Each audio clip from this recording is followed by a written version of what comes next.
Masa Aliansi Peduli Aceh Tenggara menggelar aksi unjuk rasa di kantor Kejaksaan Negeri Aceh Tenggara Rabu 25 Oktober pagi. Dalam aksinya, massa menyebut Kejari Aceh Tenggara hanya menargetkan pencapaian jumlah kasus korupsi.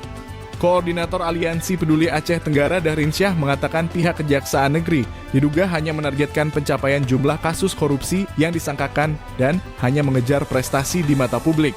Dia mencontohkan seperti penanganan kasus dugaan korupsi pengadaan benih jagung hibrida dengan pagu sebesar 2,8 miliar rupiah bersumber dana otonomi khusus Aceh tahun anggaran 2020. Menurutnya dalam penanganan kasus tersebut, pihak penyidik Kejari Aceh Tenggara sempat menyelidiki penyaluran benih bibit jagung hibrida. Namun di tengah penyelidikan kasus, pihak Kejari malah memberhentikan penyelidikan terhadap penyaluran benih bibit jagung hibrida, kemudian justru fokus kepada penyelidikan terhadap dugaan markup belanja pengadaan benih jagung hibrida. Dahrin Syah dalam aksinya turut meminta Kepala Kejaksaan Tinggi Aceh untuk mengevaluasi kinerja Kepala Kejari Aceh Tenggara.